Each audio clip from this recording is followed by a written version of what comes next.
नमस्कार। एक महिला के लिए प्रेगनेंसी का सफर जितना चुनौतीपूर्ण होता है, उसके मन में डिलीवरी को लेकर भी उतनी ही बेचैनी होती है। असल में डिलीवरी की प्रक्रिया कई महिलाओं के लिए बहुत ही ज़्यादा कष्टकारी होती है।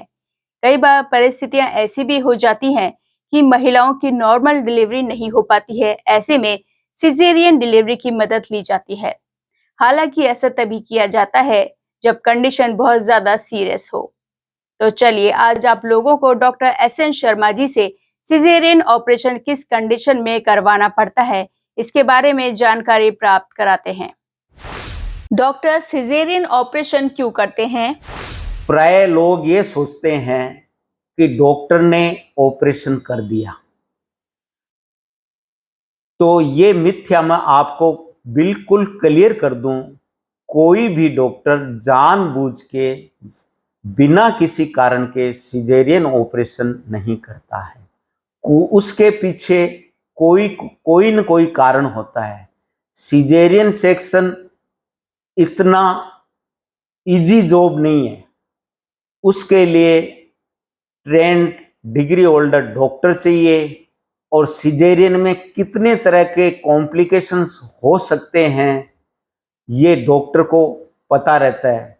जहां से अपन स्टार्ट करते हैं, खून की कमी है उसके कॉम्प्लिकेशन, एनेस्थीसिया के कॉम्प्लिकेशन, सर्जरी के दौरान कॉम्प्लिकेशन, सर्जरी के बाद में कॉम्प्लिकेशन, कोई भी डॉक्टर नहीं चाहेगा कि जानबूझ के मैं ऑपरेशन करूं। ये मिथ्या धारणाएं सबसे पहले आप अपने मन से डॉक्टरों के प्रति हटा दें। सिजेरियन किस किस कंडीशन में करवाना चाहिए? इसमें 3-4 कंडीशन आपको मोटा मोटी बता दूं। इसमें ऐसा होता है, एक होता है मैटरनल कॉज, एक होता है फीटल कॉज और एक होता है मैटरनल डिजीज। तो सबसे पहले मैं ये बता दूं कि कई कंडीशन ऐसी होती है, उनमें तो आपको सिजेरियन सेक्शन डॉक्टर की सलाह पे करवा ही लेना चाहिए। अन्य किसी की दाई की या अपने घर में पुरानी औरतों ने क्या कह दिया कि मैंने 10 जन्म दिए, 5 जन्म दिए, उनके चक्कर में नहीं चढ़ना चाहिए। नहीं तो अपन अपने बच्चे को लिए परमानेंट किसी भी तरह का विकलांगता दे सकते हैं। माँ के किन कारणों से सिजेरियन होता है? जैसे पहला बच्चा है और बच्चा पूरा का पूरा ट्रांसवर्स है, यानी आधा बच्चा है, एक साइड में सिर है, एक साइड में पैर है और बटक्स है, उसका 100% सिजेरियन होना है। तो मैं पहले बता दूं, आधा बच्चा, उल्टा बच्चा, पहला बच्चा उल्टा बच्चा, जिसका आवरण नाल नीचे है, जिसको बोलते हैं प्लेसेंटा प्रीविया। प्लेसेंटा प्रीविया एक तरह से यूं मान लो कि जो आवरण होती है वो एक खून का लोथड़ा होता है 1 किलो के करीब। वो यदि नीचे है तो उसमें खून के नाले चल जाएंगे, उसमें सी सेक्शन करवाना है। फिर जैसे मल्टीपल प्रेगनेंसी, मल्टीपल मतलब एक से ज्यादा यदि फिटस है, बच्चे हैं पेट में, पहले मान लो पहले वाला बच्चा उल्टा है, आड़ा है, तो बच्चेदानी का मुंह तो उतना ही खुलेगा। तो उनमें भी 2 फिटस है, तो ये भी एक इंडिकेशन है, उनमें करवा लेना चाहिए। फिर है अपने जैसे प्री एक्लेम्सिया, माँ का बीपी बहुत ज्यादा है, पैर सूज रहे हैं, खुद सूज रही है, खून की कमी है, उसमें तुरंत करवाना चाहिए। नहीं तो वो कहेगी बच्चे को खून का दौरा नहीं मिलेगा, ऑक्सीजन सप्लाई नहीं मिलेगी, बच्चे की ग्रोथ नहीं होगी, बच्चे के डेथ होने के चांसेस। फिर होता है एक्लेम्सिया, उसमें क्या है फिट्स आने के चांसेस हैं। फिट्स आने जैसे मारवाड़ी में ताने आते हैं, कमेड़े आते हैं, उनमें करवा लेना चाहिए यदि बच्चादानी का मुंह नहीं खुला है और डॉक्टर सलाह देता है तो। फिर जैसे मान लो किसी के पानी छूट गया और उसके 24 घंटे के अंदर डिलीवरी नहीं हुई और किसी तरह की प्रोग्रेस नहीं होती है, तो फिर उसके बाद में बच्चा कई बार अंदर लेटरिन पी जाता है, उसको फिटल डिस्ट्रेस कहते हैं, उसमें बच्चा घुटना चालू हो जाता है। कई कंडीशन ऐसी होती है जैसे लीकिंग होने के बाद घुटना चालू हो गया, उसमें जरूरी हो जाएगा कि भाई ये फिटल कंडीशन हो गई, इसके अंदर अपने को सी सेक्शन करवाना ही पड़ेगा। फिर बच्चों में जैसे बच्चे की सिर की साइज बड़ी है, तो जितना बच्चेदानी का मुंह नॉर्मली क्या 9.5 सेंटीमीटर के करीब या 9.6 सेंटीमीटर, उसके ऊपर नहीं करता। यदि बेबी का हेड उससे ऊपर है 10 सेंटीमीटर 10.5 है, तो इतना बड़ा वो सिर नहीं आएगा, उसका भी सी सेक्शन ही होना है, कि वो नॉर्मल रूट से वो नहीं आएगा। फिर जैसे मेटरनल कंडीशन, माँ के कोई हृदय रोग है, हार्ट डिजीज है, माँ के कोई गुर्दे की प्रॉब्लम है, किडनी डिजीज है, माँ के कोई पल्मोनरी यानी सांस की मेजर तकलीफ है, इन कंडीशन में माँ इतना दर्द और स्ट्रेस सहन नहीं कर पाएगी, उन कंडीशन में भी सी सेक्शन करवा लेना चाहिए। सीपीडी क्या है? एक्चुअल में क्या होता है कि जो शॉर्ट स्ट्रेचर होती है उनमें यदि नीचे स्पेस नहीं है, जनरली क्या होता है 32 वीक्स के बाद में बच्चा डिसेंट होके, और जो पेल्विक कैविटी होती है यानी बोन हड्डियों के बीच में यहाँ नीचे खिसक जाता है, वो खिसकता नहीं है, वो ऊपर हेड उसका फ्लोटिंग पड़ा रहता है। उन कंडीशन में बच्चे के नॉर्मल होने के कोई चांस, वो हड्डियां तोड़ के तो बाहर आ नहीं सकता। तो ये कंडीशन शॉर्ट स्ट्रेचर जो जिनकी लंबाई कम है उनमें भी हो सकती है, और जो मान लो लंबाई ज्यादा हो नीचे स्पेस नहीं है उनमें भी हो सकती है सीपीडी। तो ये भी एक मुख्य कारण है। सीपीडी का डॉक्टर अपने पैरामीटर से पता लगा लेता है, क्लियर कट कर, उसमें अपने को रिस्क नहीं लेनी चाहिए, बेबी रिस्क। फिर जैसे मदर के बच्चादानी के मुंह पर गांठ है, बच्चादानी के अंदर है, फाइब्रोइड बोलते हैं, या सर्विक्स पर जो बच्चादानी है उसको सर्विक्स बोलते हैं, वहां ट्यूमर है, या कोई नीचे की तरफ कोई ट्यूमर कंप्रेस कर रहा है, प्रेशर डाल रहा है, मुंह खुलने ही नहीं देगा, इन कंडीशन में भी अपने को सिजेरियन सेक्शन करवा लेना चाहिए। क्योंकि ये ऐसी कंडीशन है, इनमें अपने को मिथ्या धारणाओं, और डॉक्टर ने कह दिया उनका कहना मिथ्या धारणाओं पर इन कंडीशन में हो ही नहीं सकता। अपन भी जानते हैं कि हर चीज की एक लिमिटेशंस होती है, तो उनसे परे जाकर अपने को किसी भी तरह का बच्चे का नुकसान नहीं करवाना चाहिए। नॉर्मल डिलीवरी में क्या ध्यान रखना चाहिए?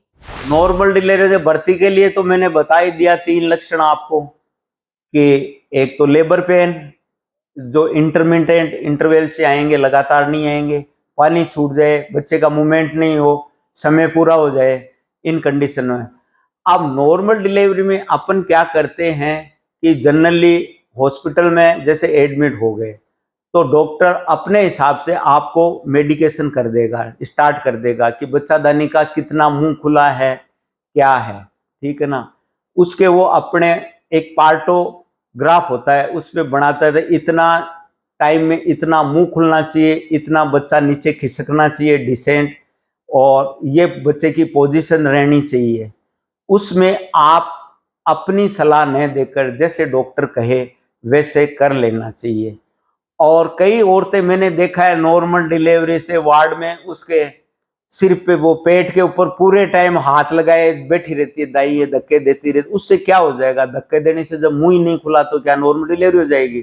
तो अपने को वेट एंड वॉच में रखना है, जैसे डॉक्टर कहे वैसे करना है। ज्यादातर क्या होता है कि औरतें ये सोचती है, कहती है कि हमारे चीरा मत लगाओ, नीचे चीरा। अरे जब बेबी नहीं आएगा तब लगाएगा, जानबूझ के कोई डॉक्टर क्यों चीरा लगाएगा? क्यों वो लेबर रूम में बैठा रहेगा? क्यों एक्स्ट्रा मेहनत करेगा? उसका कोई एक्स्ट्रा न तो किसी को पेमेंट मिलता, न कोई ऐसी। तो इन धारणा, आपका शरीर परमानेंट फट गया तो बुढ़ापे में जैसे आपने दादियों नानियों को पूछा, उनका बेचारियों का शरीर बाहर आता रहता है, या जैसे मसल मास के टेग लटके रहते हैं, ठीक है ना, तो वो परेशानी नहीं। तो डॉक्टर जैसा करता है उस हिसाब से आप उसको करने देना चाहिए। और फिर रहता है जैसे स्टिच लगा दिए तो हाइजीन का पूरा ध्यान रखना है। घर पे क्या होता है कि बंद कमरे में पड़े हैं, कूलर चलाते नहीं, पंखा चलाते नहीं, गंदे कपड़े उसको देते हैं बेचारे को, बच्चे को, माँ को। तो प्रॉपर वेंटिलेशन रहता है। जैसा मान लो आपके नीचे स्टिच आए हैं तो डॉक्टर की सलाह के अनुसार जो साफ करने की उसने जो ट्यूब दी है, सफाई करने का लोशन दिया है, उसको यूज करे। एंटीबायोटिक, पेन किलर जो भी उसने दिए हैं प्रॉपर वो दे। और ये है कि जैसे नॉर्मल डिलीवरी में ज्यादातर कॉम्प्लिकेशंस नहीं होता थे। आपके शरीर के अंदर कोई फाउल स्मेलिंग डिस्चार्ज आ रहा है डिलीवरी के बाद में, बदबू आ रही है बदबूदार, तो दोबारा हॉस्पिटल जरूर दिखाएं। अगर नॉर्मल डिलीवरी के बाद ज्यादा ब्लीडिंग हो रही है तो क्या करें? डिलीवरी के बाद में क्या होता है कि सबसे पहले तो हम बोलते हैं लोच या डिस्चार्ज रहता है। डिलीवरी पीरियड परप्यूरियल पीरियड बोलते हैं इसको, ये होता है 42 दिन का, लगभग 1.5 महीने का। परप्यूरियल पीरियड में क्या है कि ब्लीडिंग होती रहती है थोड़ी थोड़ी थोड़ी थोड़ी। तो सबसे पहले तो आता है आपके लोचिया बोलते हैं। तो थोड़े दिन 5-7 दिन आपके रहेगा रेड कलर का डिस्चार्ज, वो कोई सिग्निफिकेंट नहीं हो, सबके होता है। उसके बाद में आपके येलो या व्हाइट कलर का डिस्चार्ज रहेगा, वो भी नहीं।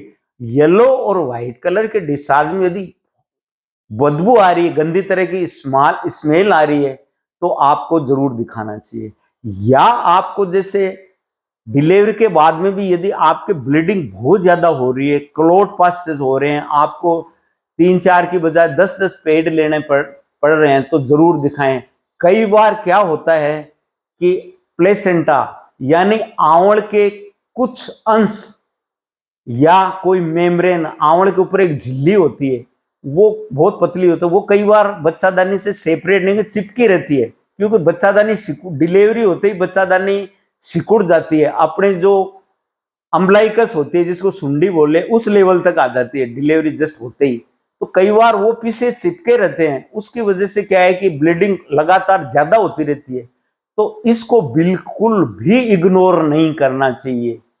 घरों में माएं धारणे बोला ये तो शरीर साफ हो रहा है अच्छा रहेगा, ये साफ नहीं हो रहा, मरीज ही साफ हो जाएगा, कोई साफ नहीं हो रहा है, तो उसमें तुरंत आपको डॉक्टर को दिखाना चाहिए।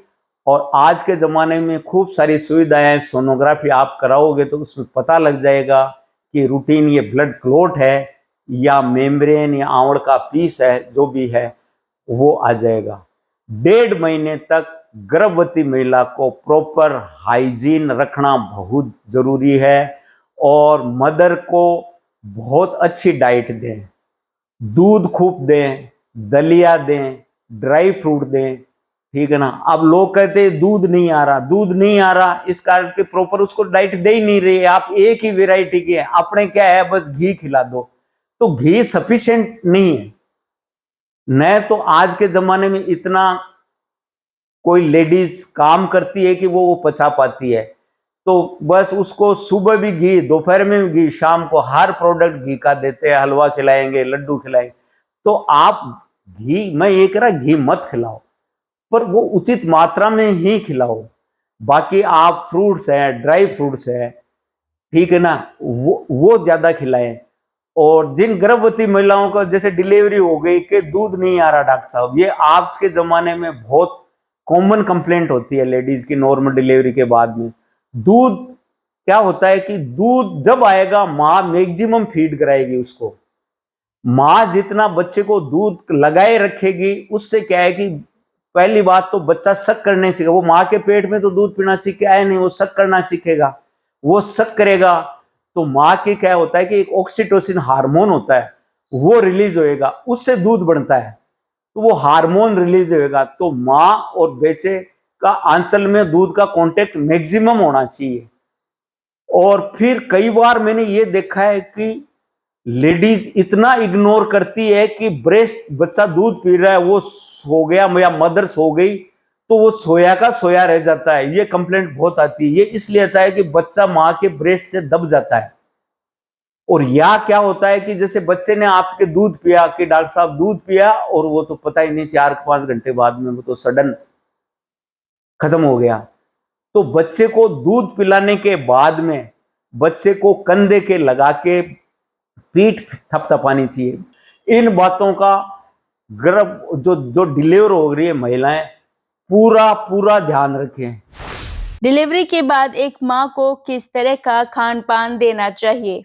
गाय का दूध, गाय का नहीं मिले तो भैंस का दूध, दाना मेथी किसी भी रूप में खाए, सब्जी खाए, खिचड़ी खाए, पापड़ बना के खाए, सौंफ, आपके अजवाइन, गेहूं का दलिया, खजूर, किशमिश, बादाम, ये सब दूध बढ़ाती है। आपके लौकी की खीर, लौकी की सब्जी, लौकी का हलवा, किसी भी रूप में लौकी का सूप, जूस, ये चीजें आप खिलाओगे तो मां के खूब दूध बनेगा। और दूसरी बात मैं ये कहना चाहूंगा कि अब नया जमाना, नए सोच आ गई है, तो आप जो पुराने जमाने की जो धारणाएं हैं कि नानी ने कह दिया, दादी ने कह दिया, माँ ने कह दिया, उन धारणाओं से हटकर आप किसी भी घर में चले जाइए, चाहे वो पढ़ा लिखा अमीर घर हो, गरीब घर हो, कैसा भी हो, पहले 10 या 5 7 बच्चे पैदा होते थे, 2 4 उड़ जाते थे, 2 4 बचते थे। आज के जमाने में सब प्लान वे में बच्चे करते हैं, एक करता है, कोई 2 करता है, 3 से आगे बढ़ते ही नहीं। तो उसके लिए प्रॉपर प्लान वे में सोच कर, विचार कर, डॉक्टर की सलाह पर ही गर्भ धारण करें और डॉक्टर की डिलीवरी के बाद तक 1.5 महीने तक सलाह लेते रहें। तो आज आप लोगों ने डॉक्टर एसएन शर्मा जी से सिजेरियन ऑपरेशन के बारे में जाना। ऐसी और जानकारियों को देखने के लिए हमारे चैनल को सब्सक्राइब करें, जिससे आप आने वाली बीमारियों से सतर्क रहें और साथ ही लाइक, शेयर, कमेंट करना ना भूलें। तो चलिए मिलते हैं अगले स्वास्थ्य में इसी समय इसी चैनल पर। तब तक के लिए दीपिका को दीजिए इजाजत।